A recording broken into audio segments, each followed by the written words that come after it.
Does it feel to get on the court and get out here? Yeah, it was great.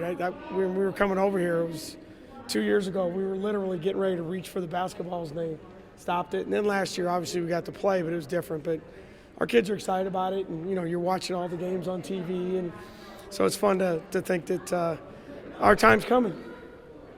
2 years ago, you talked about that. Just how you're coming off the win over Baylor. How demoralizing is that when you're so prepared, you're so ready, and then, like you said, you can't put your hands on that basketball? Yeah, I think the worst part about it was the seniors. The look in their face when we told them it was over. And we knew when we left here that there wasn't going to be an NCAA tournament, anything. And to think that you were that close. And I remember they had that court just north of Municipal, and the day we left, we took them all out there and we ran around out there. That was as close as they got. But what I did tell them was, if that was the way they're going to end their careers, it was a good one. But yeah, that was one of the hardest locker rooms I've ever been in when we had to tell those kids that we were done. It seems like there's a good showing of Iowa State fans here already. I don't know if you've gotten to get a pulse of that yet, but if you have, where does it kind of compare to other years? Because not only the success you guys are having. Oh, yeah. No, I think everyone's really excited. I think it's like a lot of things in our lives that were taken away or we couldn't do, and now we're getting to do them. And there's a sense of appreciation. And, not that they took coming here for granted, but it's 2 years of not coming and doing something that they love to do. Our fans love to come here. They love to go to games. They love everything about it.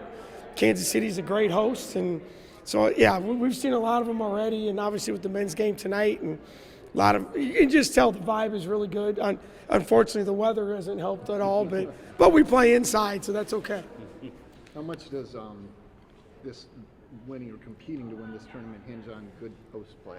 And you guys have been much better this season. No, I think, I think when you see that we're having some level of success, we're getting some balance from our post game. We're not going to, put post players in the game that are going to outperform dramatically our opponents, but you just got to hold your own. You got to do the things that they've done. Try and rebound, make the shots you're supposed to make. Don't turn the ball over. Try and follow the scouting report defensively and do what they've been doing. And the reason we are where we are in large part is because of those kids, and I think they're ready to go. Looking to tomorrow, what are the challenges of kind of having to prepare for two separate teams? Or at this point, are y'all familiar enough with the teams that you kind of just go ahead? We've tried to prepare a little bit. Obviously, we played West Virginia in our last game, so if it's West Virginia, that's probably a little easier. But because our league, we play everyone twice anyway, so it's really not as big a deal. I think it's more about, are you ready to play? Are you physically in the right mindset? And then you just go out there and play. And I think our team is just really excited to be here and looking forward to the opportunity. Are you excited to potentially get another shot at a team like Baylor or Texas? I don't know if excited is the right word, but no, I know. No, I mean, someone asked me that the other day. It's like, do you want to play Texas and Baylor again? And, well, the answer, obviously should be yes, but it is, because if you're playing them, you're in the semifinals, and if you're playing Baylor, you're in the championship game. So, yeah, I mean, that's obviously the end goal is to be here as long as you can. These games are like NCAA tournament games. I mean, you look at what the men, these are like first and second round NCAA caliber games when you get to a quarterfinal of this tournament. So that's our mindset, and all of our kids have played in these win or go home kind of things. So I think they're ready to go. Lexi brought up the trip you got. Lexi or Emily brought up the trip you went on earlier this year and said she thought that maybe helped when it comes to back-to-back games. How do you feel about that? No, exactly. And we didn't have Nye, and obviously didn't have Danae at the time. But we talked a lot about that at the time. We're going to play 3 games in 3 days, and at the end of the year, that's the goal, is to play 3 games in 3 days. And we built our schedule a lot around that, and we played sit-play kind of stuff in the non-conference, which simulates an NCAA tournament atmosphere. So we tried to build our schedule thinking long-term that these things could happen. But, I don't think there's any question, because it's about recovery. It's about preparation. quick turnaround. If we're fortunate enough to win the first one, you play the next afternoon. So, but these guys, our kids know what it's about. But yeah, I definitely think it helped. How much do you want a player like Ashley to kind of relish this final opportunity to play in this tournament? Oh yeah, I mean that's the one thing that we talk about with our team when we come to events like this is when it's time to practice, time to meet, time for study table.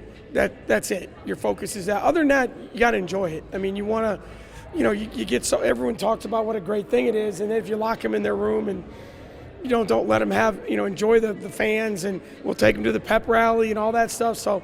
No, it's very important that happens, especially when it could be your last time. Any plans to go to the men's game tonight? We're going to try. We're going to come to the West Virginia game, and the logistics of getting back and forth is, I think the president has a harder time getting around than what we would. But we're trying to figure it out. But if nothing else, we'll keep them here till halftime, and we're one block away, and then we got a room for them to watch the men. So we'll be watching.